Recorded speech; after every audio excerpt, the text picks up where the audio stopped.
I discovered my fiancé and my sister in bed together during my engagement party, and my parents asked me to stay silent to protect her reputation. I am a tenured professor at a large Northeastern university, 42, female. Since I'm still processing what happened at my wedding, and to be honest, I need some perspective. I need to explain what happened. Let me first briefly explain the dynamics of my family. Clara, 38, female, my younger sister, has always been our parents' favorite. Clara entered the media industry and became a local TV personality, while I spent years conducting research and writing articles for academic purposes. Our parents were always telling me how successful and gregarious Clara was. The partiality was brutally evident when I was growing up. Our parents paid top dollar for Clara to enroll in theatrical classes. I was told to use what we had when I required equipment for my science projects. All our lives, this trend persisted. The only person who really encouraged me to pursue my academic goals was my dad's mother, my Grandma Betty. "Emma, you have a gift in your mind," she would often tell me. "Don't allow someone to make you less bright." While my parents were occupied watching one of Clara's TV segments, she joined me in celebrating the publication of my first research paper in a famous magazine. After putting a lot of effort into my job, I became one of the youngest female professors in my field. Even though it wasn't the life my parents had in mind, I created a life of which I was proud. Then, during an academic meeting, I met Alan, 44, male. He was pleasant, intelligent, and seemed to have a unique understanding of me. After 2 years of dating, I was ecstatic when Alan proposed. How did my folks respond? "Well, at least you won't be alone with your books anymore." Even more telling was Clara's response with the same patronizing grin she had had since she was a young girl. She exclaimed, "At last." I was concerned that you wouldn't meet someone who could cope with your intensity. The celebration of my engagement took place at my parents' home. Clara insisted on assisting with the arrangements, but her idea of assistance mainly consisted of offering suggestions that were more in line with her preferences and criticizing my selections. She began to sit our home regularly, particularly during my work hours. I assumed she was simply acting in her typical domineering manner. In retrospect, there were a lot of warning signs that I decided to overlook.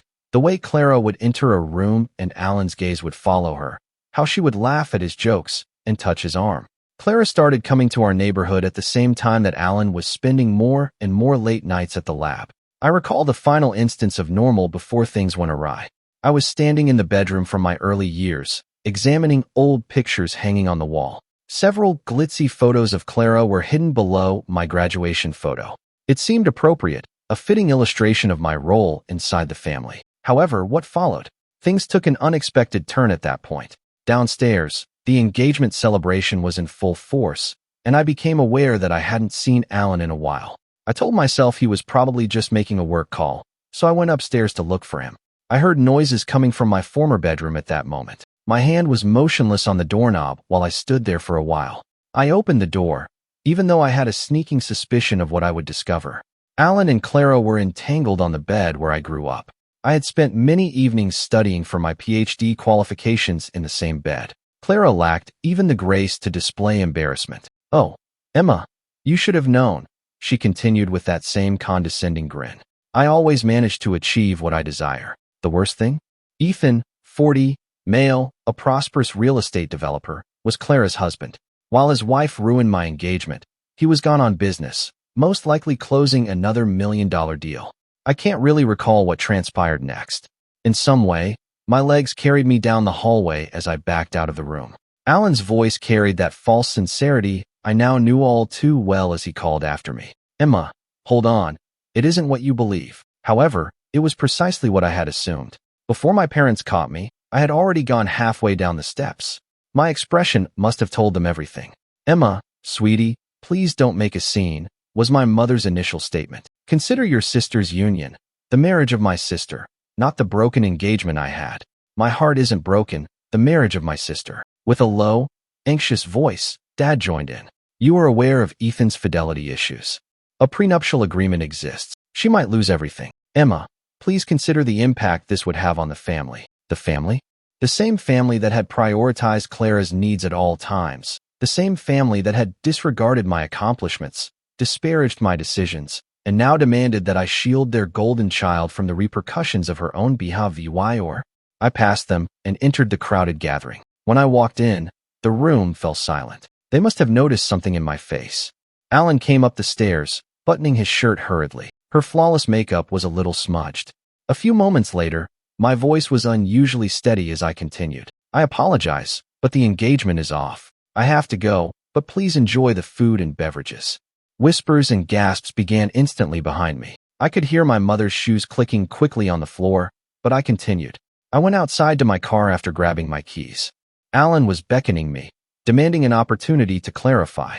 Mom was crying for commitment to the family. Clara watched from the doorway with the same angry smile, strangely mute. I packed up everything that belonged to Alan, including his priceless collection of rare scientific papers, books, and clothes, and drove directly home. Everything was placed in boxes.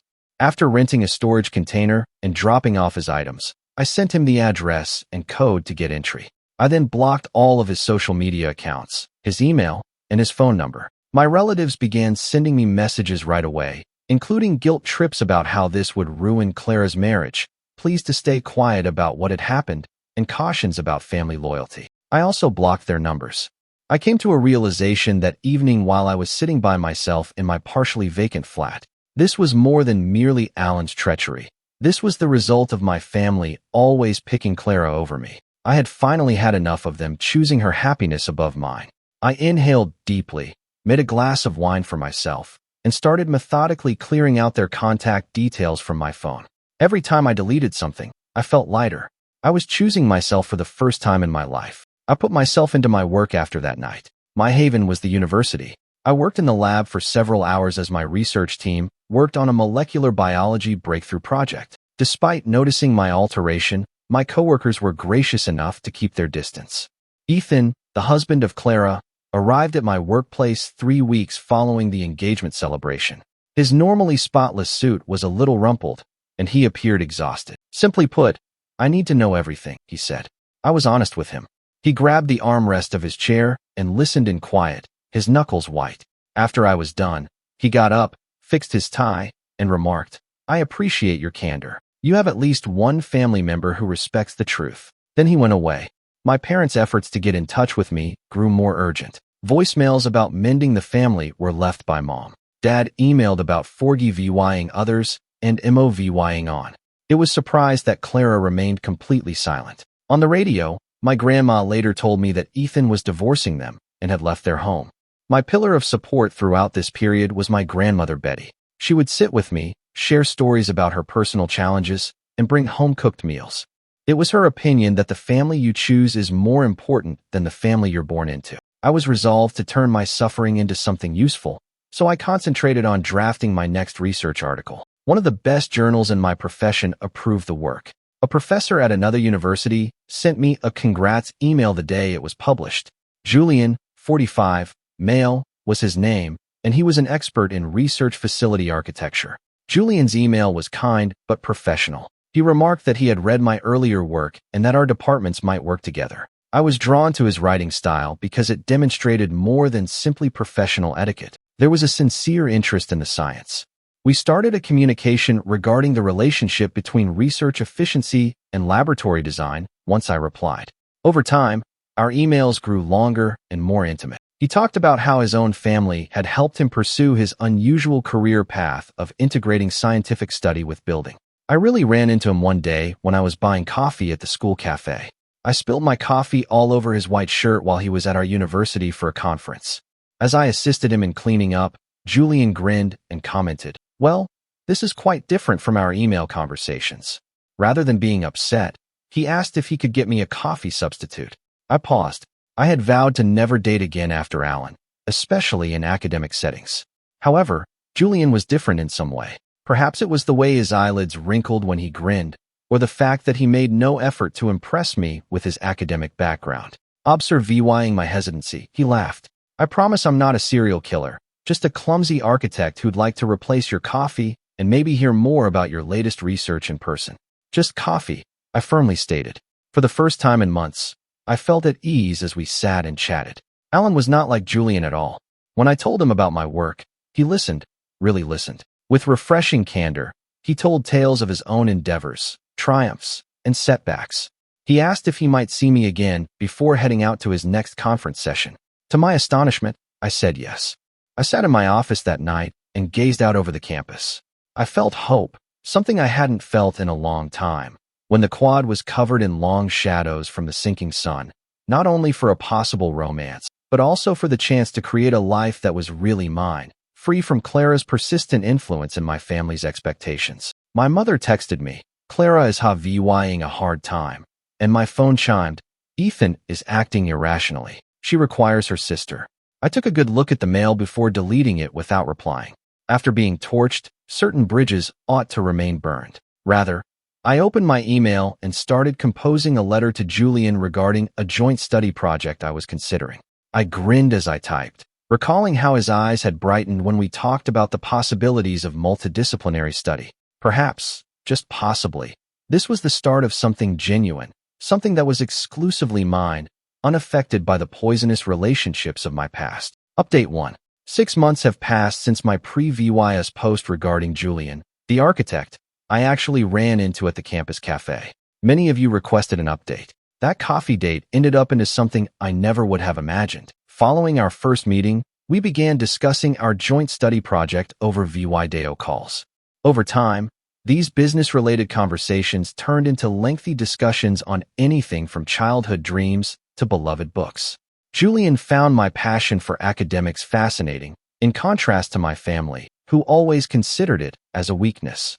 There was no plan for our first actual date. We met to go over the specifics of the project while he was in town for another conference. We both were aware that we were hungry as the meeting was running late. We eventually found ourselves in a small Italian eatery close to campus, where we chatted and shared a plate of pasta until the waiters began stacking seats. I was particularly struck by how different he seemed from Alan. Julian did more than just skim my most recent research publication when I mentioned it. He read it carefully and returned with insightful questions. With refreshing candor, he discussed his own professional struggles, such as a recent project that had over its budget. When he inquired about my family, it was the true test. His genuine desire prompted me to open up despite my initial reluctance. I filled him in on everything, including Clara, my parents' partiality, and yes, the disastrous engagement party. He just listened without the customary uncomfortable answers or attempts to protect familial relationships. He then showed me that he really understood by sharing his own experience with a competitive brother. Although our joint endeavor is progressing nicely, we have taken care to keep our personal and professional relationships apart. We mostly see each other on the weekends because his department is in a different state. In fact, the distance has been beneficial since it has allowed us to naturally build trust. He asked me to meet his family last weekend. Considering my past, I was afraid, but it was not what I had anticipated. I was welcomed right once by his mother, Lucy, who shared stories about Julian's early architectural efforts and showed me his awkward childhood photos. It seems that he once attempted to use his father's power tools to rebuild their garage. "We've heard about your research work," Lucy said, pulling me aside, which was the most bizarre moment. "Julian is constantly praising your brilliance."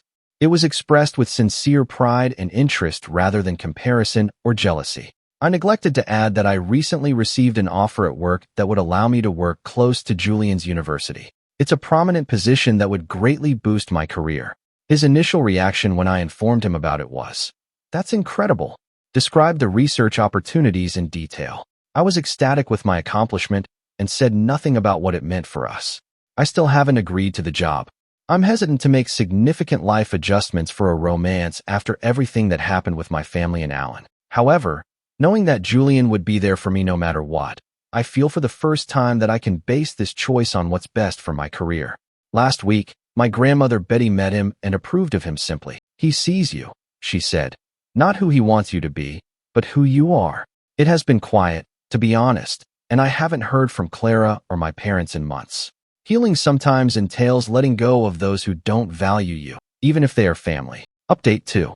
My last update regarding Julian was 3 months ago. I want to share this with the group who helped me get through my worst moments since a lot has transpired. I agreed to work at the university close to Julian. The change was welcomed by my research team, and we have established a method for remote communication. The main reason the transfer has gone smoothly is that I took my time and properly planned everything. Last weekend, the most significant change occurred. I was in Julian's kitchen preparing dinner with him. Instead of the butter I expected, he was holding a little box when he turned back to retrieve something from the refrigerator. He didn't get down on one knee or give a long speech. You know how we've been talking about combining lab design with research efficiency, he added instead. Well, I've also been considering merging our lives. What are your thoughts? The ring was very different from the gaudy one Alan had given me. It was exquisite and simple.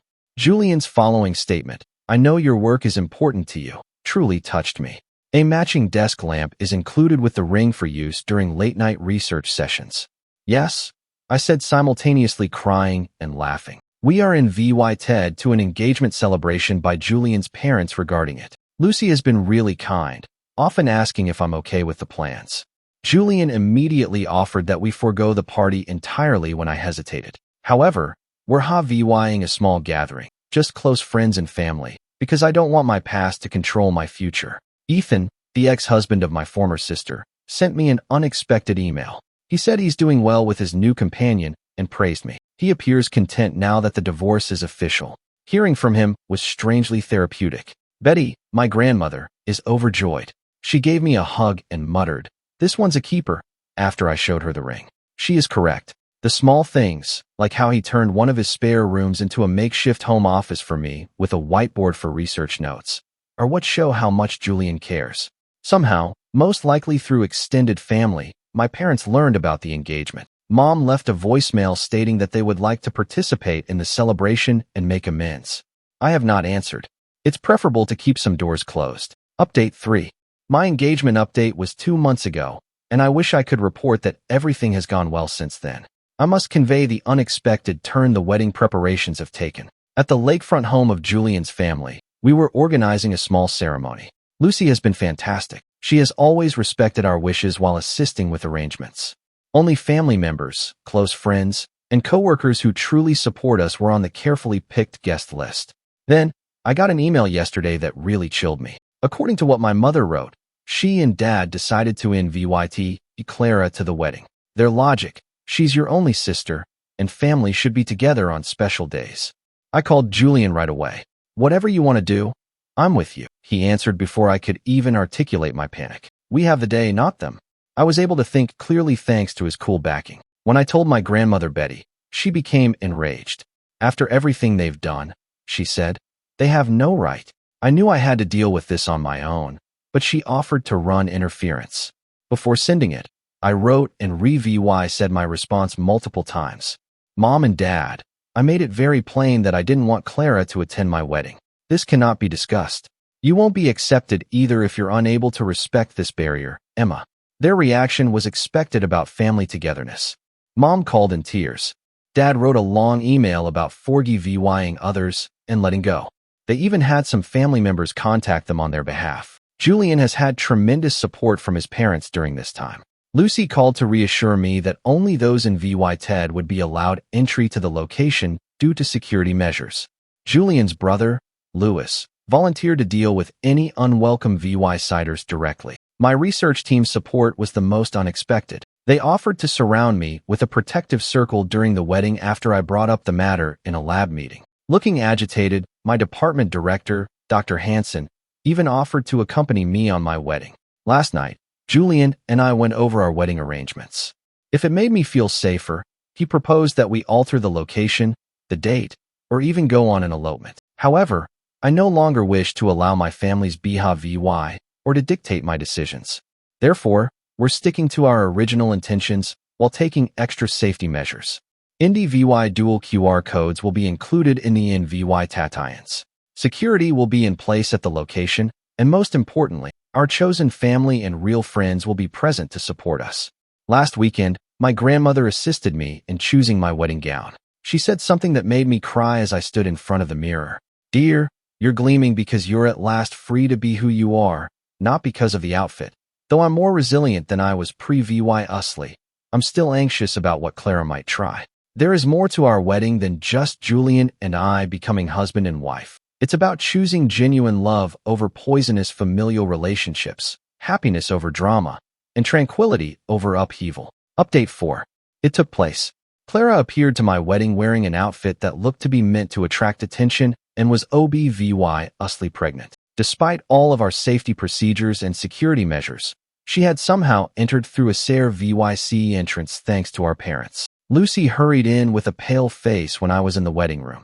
"I'm very sorry, Emma." She was brought by them. "Your mother made a fuss about not excluding an expectant woman when we attempted to stop them. She didn't have to complete." My parents had already put Clara in the front row, but Julian sent his brother Louis to deal with the problem right away. I felt sick to my stomach when I saw the same smug expression on her face that I had witnessed at my engagement party with Alan. I inhaled deeply and turned to face the mirror.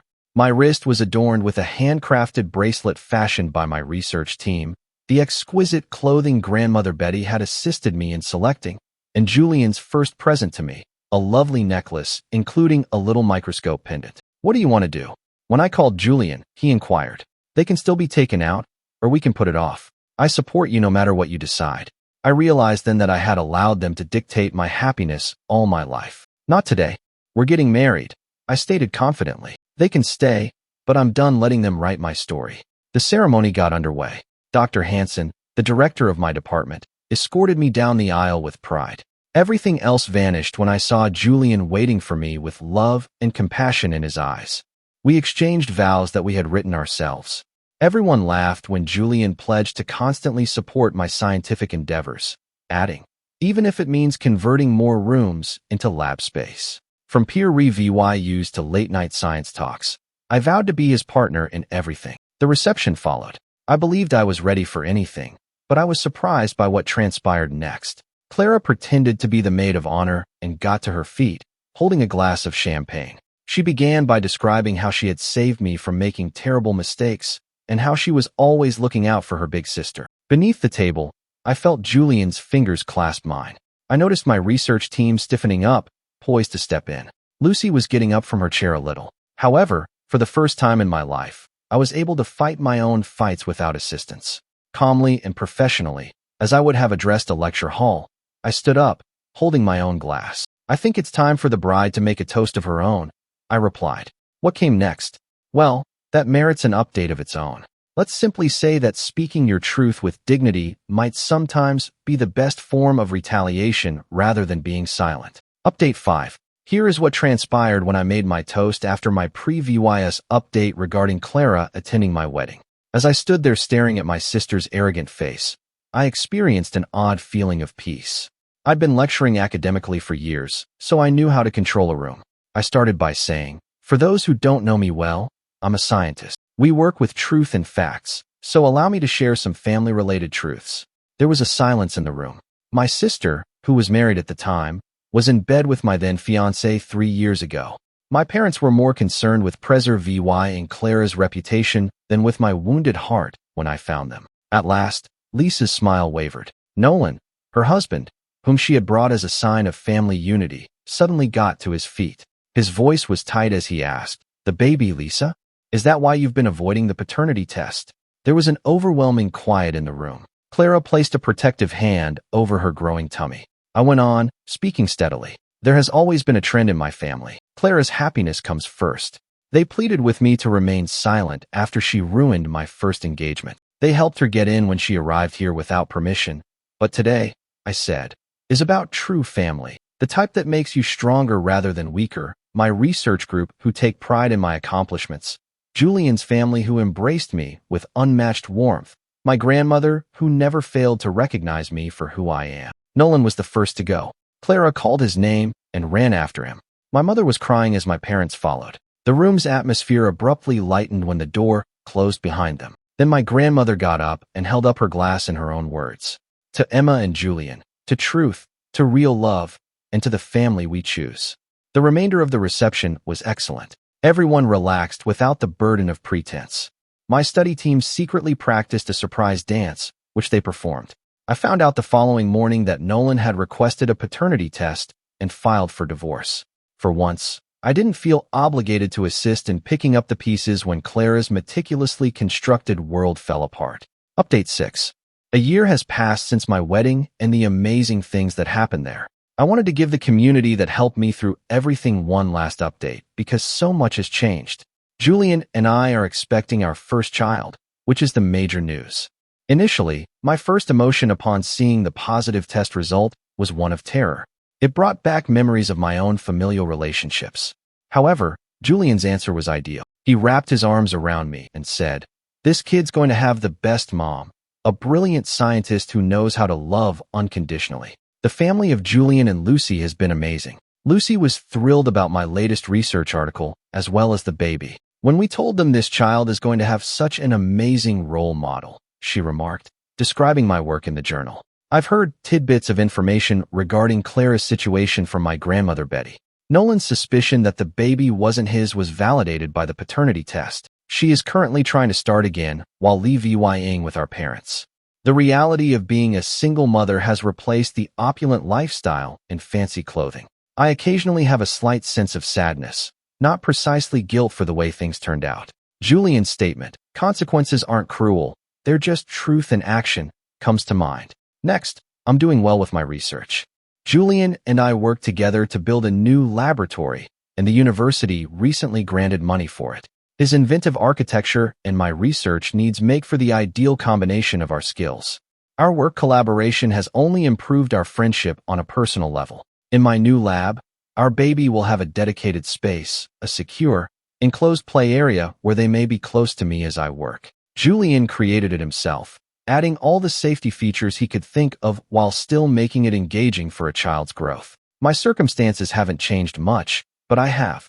I no longer feel the need to compete for attention or prove myself. In our household, there is no hierarchy of love or success, only mutual understanding, support, and sincere joy in one another's accomplishments.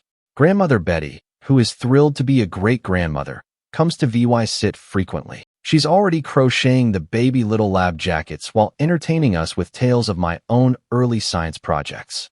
Even now, my parents still make an effort to connect, generally through family. I'm not ready, but they want to be involved in their grandchild's life. Some wounds require real change rather than just time to heal.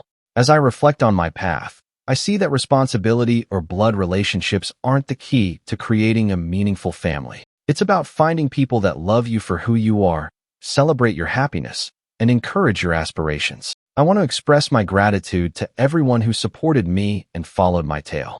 Although life isn't flawless, it is genuinely and delightfully mine. Thank you for watching. If you haven't subscribed yet, please do so and hit the notification bell to stay updated with more shocking real-life stories happening around you.